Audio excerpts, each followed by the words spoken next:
Good morning, everyone. My name is Kim Maybon, and I am the board chair for the Corona Chamber of Commerce and owner of Creative by Design. Today is a great day with some important updates ahead, and we appreciate you taking time to join us. As all our weekly calls are informative, we continue to assist you in creating vision and bring a variety of speakers and topics. As we officially begin today's meeting, I want to express on behalf of the Corona Chamber the love we have for our military. In a moment, we will pause for 13 seconds to honor our fallen comrades. But just prior to a moment of silence, I ask you to review the slides and know we care deeply about each one of them.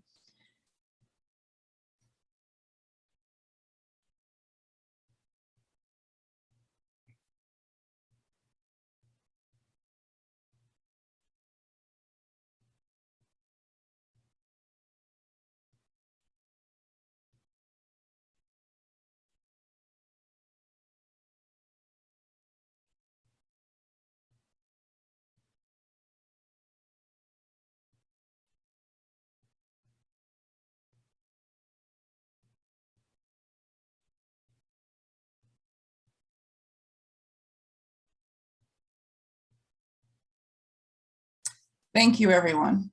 Today's event is sponsored by UFC Gym. With over 150 locations, UFC Gym is the world leader of MMA-inspired fitness. Rooted in authenticity, they are an extension of the UFC and are proud to make the training programs of MMA athletes available to all. Join their inclusive community of like-minded fitness enthusiasts and train different. Thank you, UFC Gym, for sponsoring this meeting. As a reminder, please use the chat button to ask any questions. Send your questions to the chamber host and we will verbally ask them at the appropriate time. Have you ever wondered, how can I improve sales? Well, tomorrow morning at 9 a.m., the Corona Chamber will be hosting a special training session. In 90 minutes, you will receive some great tips that can immediately be put into play. Our featured trainer is Paul Webb.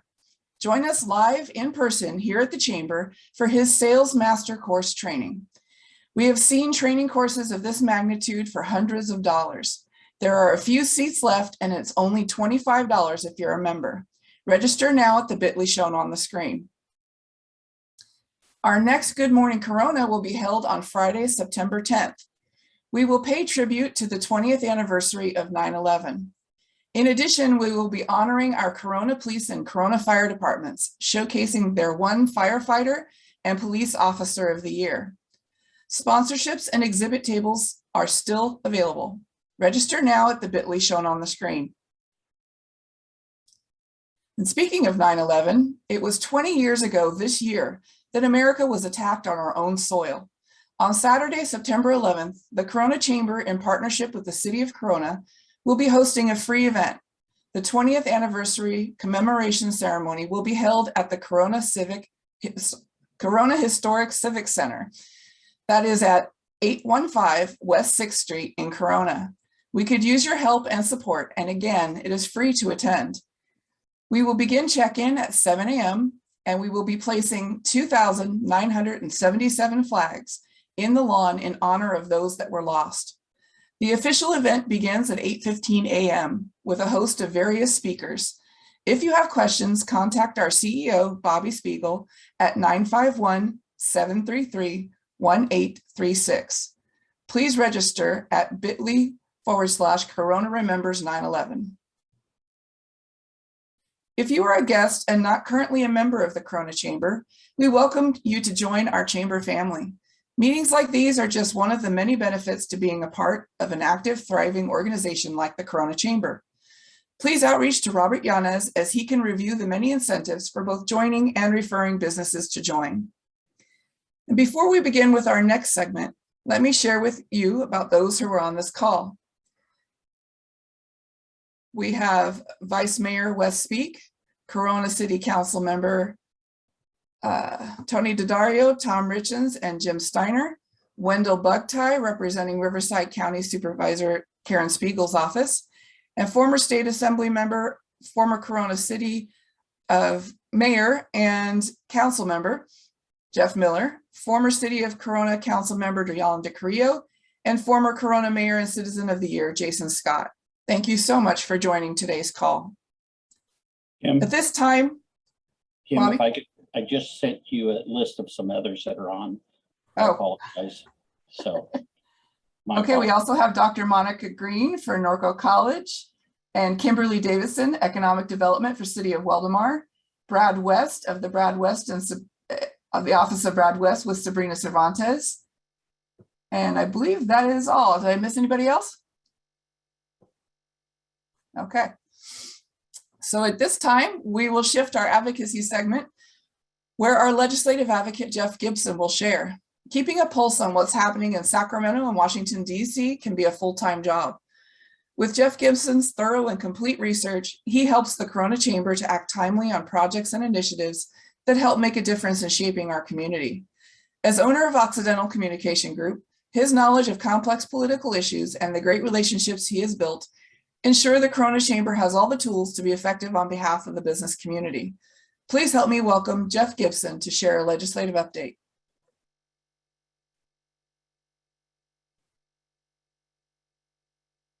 Jeff, I think you're on mute. There we go. All right. Good morning, everybody. Sliding into home like Otani last night. So we are looking at a number of different things today. As you can see on the first slide, the biggest one that we've been dealing with is a proposed, and it's been proposed in two bills through the gut and amend process, which means that they will not be going through any of the significant policy hearings or policy processes.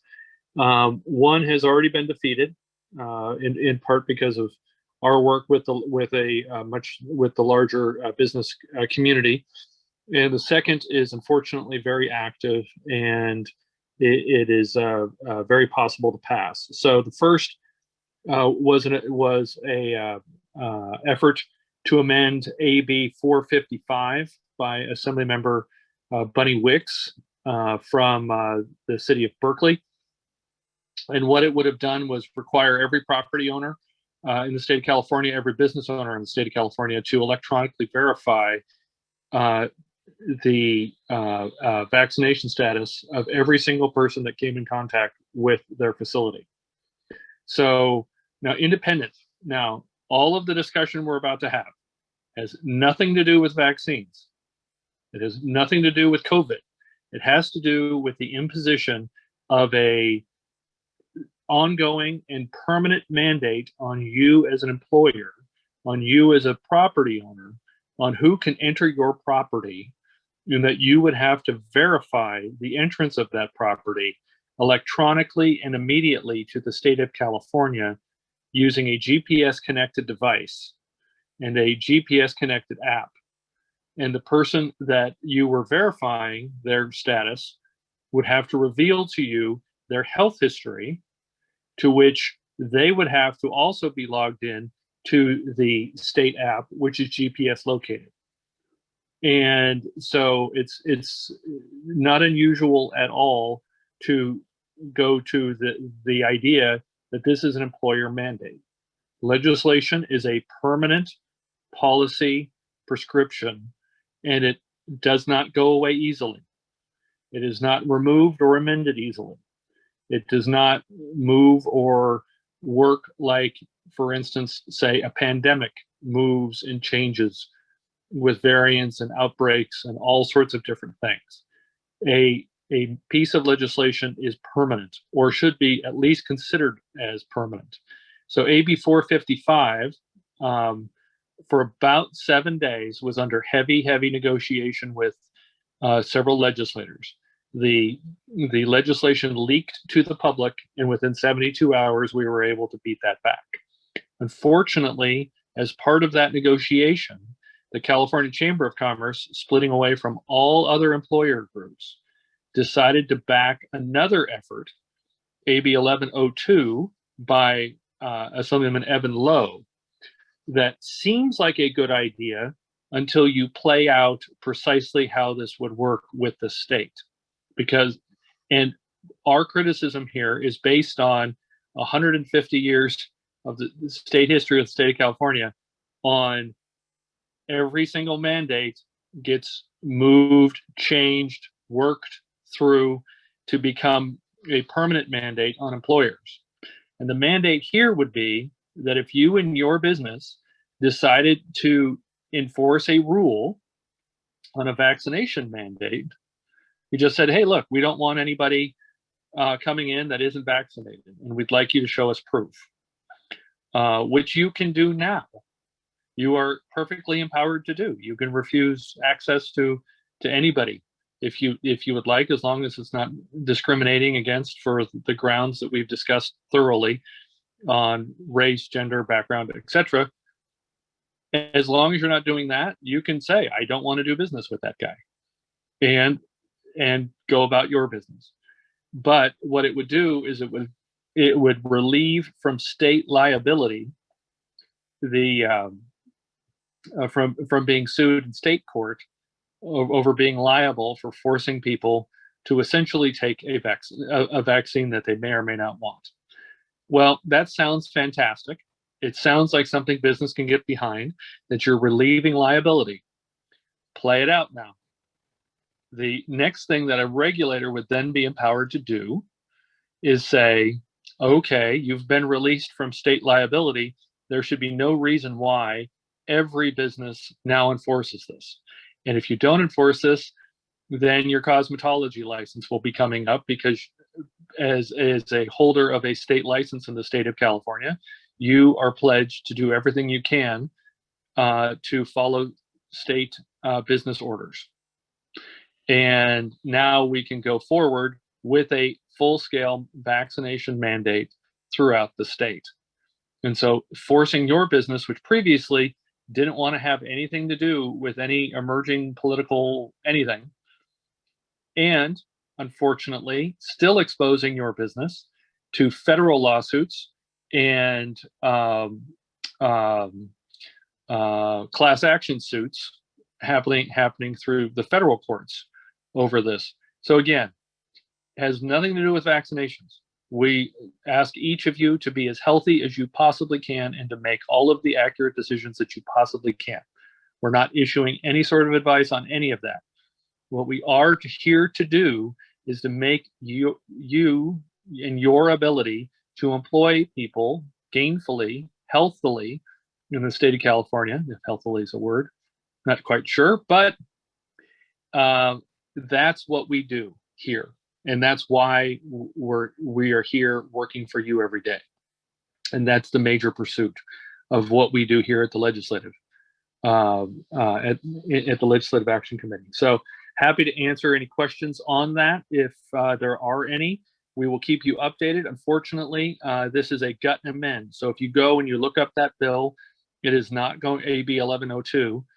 By Evan Lowe. It is not going to be specific to this. The language has not been added yet to the bill.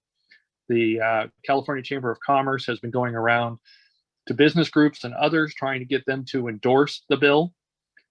Currently, they do not have many major endorsers of the bill, so we may be able to defeat it just by not having it introduced into language. It has to be introduced into language. If we go to the second slide there, Anthony, it has to be introduced no later than September 6th, because the voters have enforced through ballot measures. And of course, there might be a ballot measure coming up shortly that you may be interested in on September 14th. We will be discussing it next week. But by ballot measure, the voters of the state of California, and in California, the voters are the legislators. We actually reserve in the state constitution, we reserve all legislative authority to the electorate. And the electorate, through elections, votes for a legislature. In other states, the legislative authority is invested in the legislature, and that's why you have many states that don't have an initiative process. In the state of California, the initiatives are considered primary over actual legislation. So that's why the state of California seems to be so different. It's because it is. And it has been enshrined that way since 1872. So But by ballot measure, the voters of the state of California required the legislature to keep all bills in print for 3 days. The legislature ends on September 10th, and it goes into recess on September 10th. And so that means that if you play out 72 hours, that it would have to be in print no later than September 6th. So we will know by next Wednesday whether or not AB 1102 made it into print. And once it makes it into print, it enters basically a farcical process in which legislators allow small groups of legislators to meet in what are known as off-the-floor meetings, where they pretend that they're having some sort of discussion that would be close to a policy hearing. Usually takes less than 5 minutes. Oftentimes, members of the committee can't even walk across the floor that quickly before they get to the hearing. Passes out of that quote-unquote committee hearing and back onto the floor, is debated on the floor, and is passed out. And so it is a very difficult and a very disappointing way to make legislation. And it's something that we guard against. It is called the gut and amend process, and it is ugly as it sounds. So, but again, the September 10th, the legislature adjourns, so it can no longer consider any bills or any other business. By September 13th, all of those bills are communicated to the governor, which is Monday, and then Tuesday, the recall election occurs. So most bills will be considered for signature by the governor, whoever that may end up being, after the recall election. So we have a lot of uncertainty going forward in the state of California that we are going to be keeping track of for you. Before we leave this portion of the floor show, are there any questions? We do have one question, Jeff. Regarding AB 1102, when you state that it is backed by the chamber, is that the Corona Chamber, or is that? No, that is the California Chamber of Commerce. Okay, thank you for that. We have not taken a position, and we have communicated pretty clearly that this is still a state mandate, and we are definitely opposed to state mandates. It is not. We don't see the issue of AB 1102 as a liability issue, because you still have state and you still have class action, you still have federal liability, and both of those were the chief forms of liability anyway. You have no liability currently for just saying we want everybody to be vaccinated who walks through the door. So it's an unnecessary bill on liability, but it will give the state of California the opportunity to issue either an executive order or a regulatory order requiring, for instance, every attorney, everyone holding a State Department of Agriculture license, everybody, every insurance agent on the line, looking at you, Jeff Miller, all of those people would be required under such a state order that oftentimes uses the excuse that, hey, the legislature just relieved you of liability. You should have no reason why you don't want to do this. And that's the back and forth that we get set up, and this could happen, and it very realistically can happen well after the Delta variant peak, which and anything else that's going on, because we know government keeps moving at a certain pace, whether there's a crisis or not. Thank you, Jeff. We did actually have a few more questions come in. Sure. On AB 1102, is the idea that the liability of vaccination is on the individual employee more so than the employer? No, this has to do with access So it has to do with how the state can regulate access into businesses. Very proudly, very loudly, in a very organized fashion. Since the setup of this state, California has been a leader in working to expand the ability of individuals to access businesses and services from the very beginning of the state. That is one of our key histories as a state. Now, what we are doing in the midst of an emergency is trying to figure out ways to force businesses, to force property owners to limit access based upon certain activity. That has never been our history as a state. And so what you're going to end up doing is, and I don't know if you know this or not, but 1 out of every 3 lawyers in the world, I'll repeat that number again, 1 out of every 3 lawyers in the world is licensed to practice law in the state of California. And there's a reason for that. And so what the legislature is considering doing is relieving employers and property owners of liability for denying access to people based upon their vaccination status. Now, that is a state liability. You still fall under EEOC rules. You still fall under federal rules. You still fall under the USDA rules that you can't ask anyone about their vaccination status. So those can't be handled by the state court because they're federal guidelines and regulations and legislation. So this is a very complicated issue. It's not nearly as complex, as easy as passing a piece of legislation. And that's why we're saying we shouldn't be in the state mandate business on this issue, period. If it's an important enough thing, the governor should come out, and we're not advocating for this, but we're saying if it's important enough, have an executive order, make your case to the people. Executive orders have end dates, and they have clear lines of responsibility.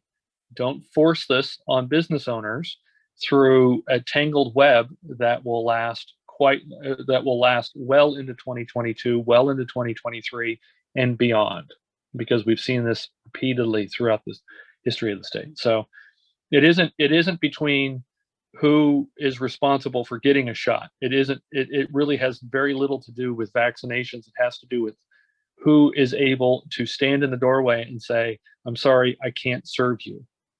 I can't do business with you. Thank you, Jeff.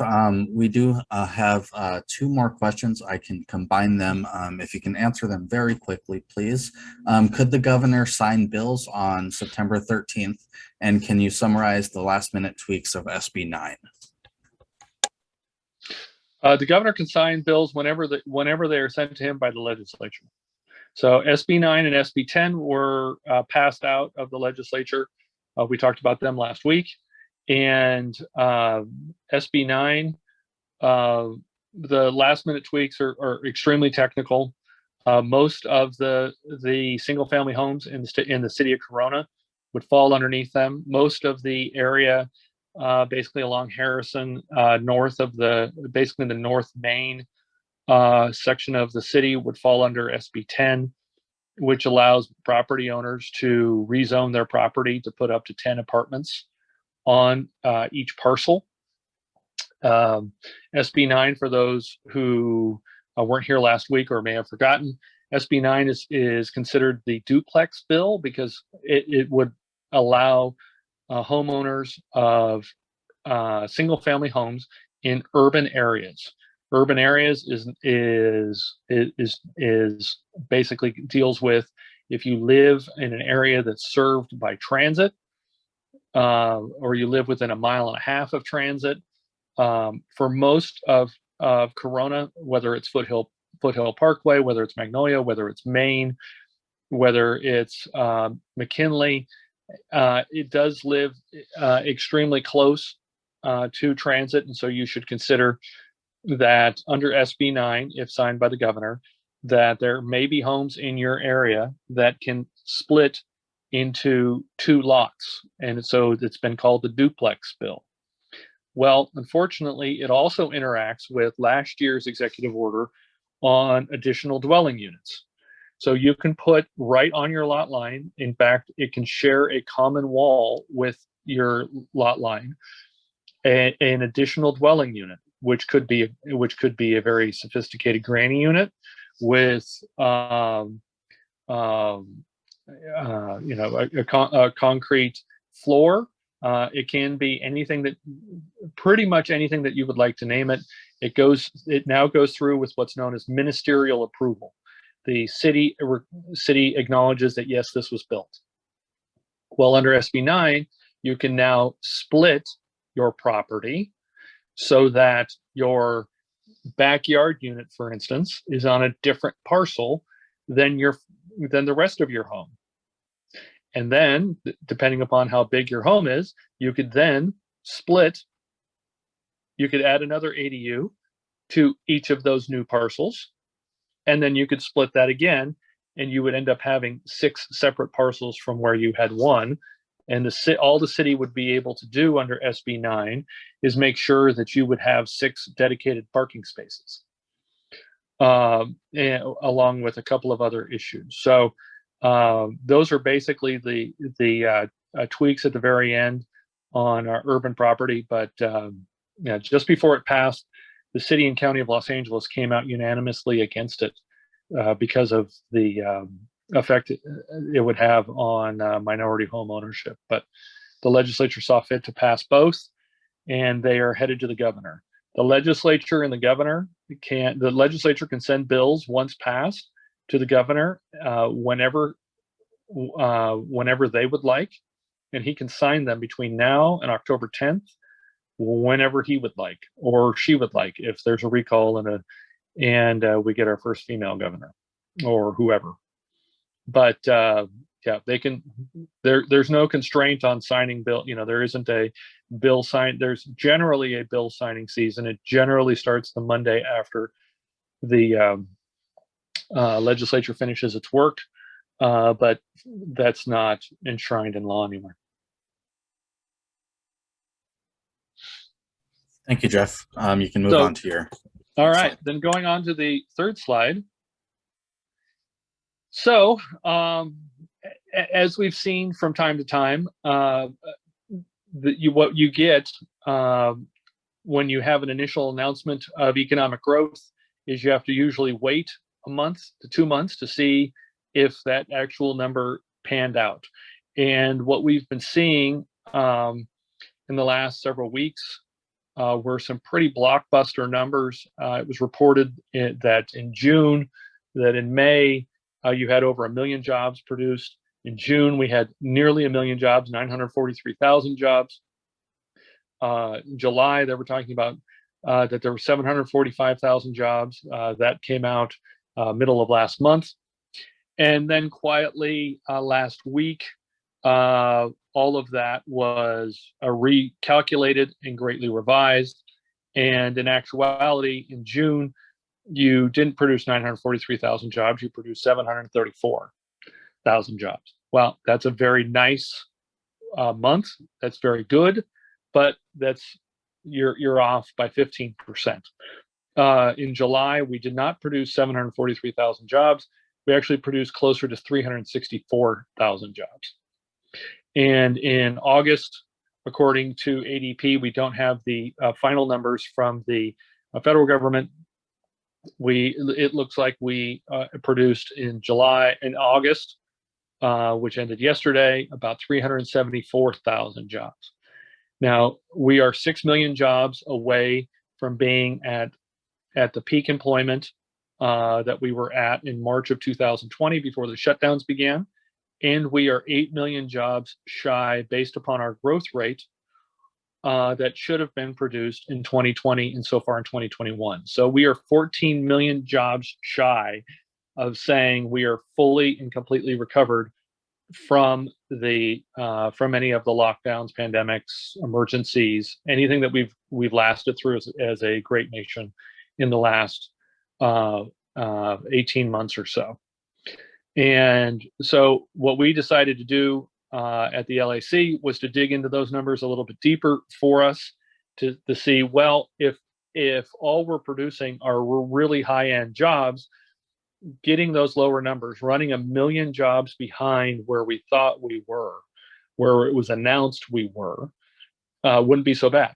Well, but if you look at the jobs that were produced in August, they were almost exclusively in leisure and hospitality. So those are cyclical jobs that are basically at the end of summer. So you have resort companies, you have hotels, you have resort areas that were finally able to get open, finally able to talk people into joining the workforce, and likely are not going to be extending into too deeply into the third quarter or the fourth quarter. So they're high, it's called a high seasonality of jobs. And obviously, I mean, we can all see what that means, right? So of the 374,000 jobs, with the consensus at Bloomberg was that we were going to produce about twice as many jobs. So these job numbers miss every single person's prediction. What you're looking at are 201,000 leisure and hospitality jobs, 39,000 for healthcare, social assistance, 30,000 for construction, which may explain why it looks like we're looking at another month, it's predicted, of home sale slowdowns on a national basis. Obviously, the home sales in Corona in Southern California are still moving at a pretty record rate, but as a nation, they've been slowing down. Well, one of those is that you need hundreds of thousands of jobs being added in construction to keep that moving, and we're adding 30,000. And then you get into the business and professional services, like we talked about, which if these jobs were overwhelmingly in the professional and business services, you could say, okay, we could take a slower growth rate overall because we're producing very high income jobs. Well, in reality, we aren't. We actually, as a nation, only produced 19,000 professional and business services jobs in the month of August. So we're producing just a couple hundred of those a day. So we have a long way to go. And then if you look at manufacturing, which has several million job openings available, we had 6,000 jobs produced from sea to shining sea. So we're not really out of the woods yet on any of these things. In fact, we're slowing down. And so, next week, we're going to be concentrating on what a potential slowdown means. So happy to answer any other questions and go from there. Thank you, Steve. Jeff. We do have Steve one last week. question. We do have one question. You did mention a slowdown. Are they anticipating any state shutdown, and if and when the Delta variant peaks? Well, I believe the Delta variant has peaked, but again, I don't have a MDD after my name, so that's one. Two, I can tell you that after 32 years of working in and around the legislature, I've never known the legislature to consider legislation the way it is at on the very last days of something that they aren't thinking about and discussing. So if you're seeing lockdown, you're seeing like we talked about, mandate legislation floating around, being considered. Heavy negotiations going on, people being called into meetings, and then they come out of the meetings and say, oh, all the rumors are false, there's no bill. Yes, those are definitely being considered. So that would definitely be something that you would be looking at into the fall, and as a possibility, obviously driven by the numbers. But again, we urge everybody to do everything that you can to remain healthy, and make wise choices for yourself. Thank you, Jeff. There are no further questions. Great. Thanks, guys. Thank you so much, Jeff. And As always, reach out to your local representatives, Assembly Members Sabrina Cervantes and Richard Roth, both of whose contact information is provided on your screen. And again, thank you, Jeff, for providing us with those critical updates. And we can't let today go by without wishing former Mayor and Citizen of the Year, Jason Scott, a happy birthday today. Hope you have some great celebration plans and enjoy your day today. Thank you very much.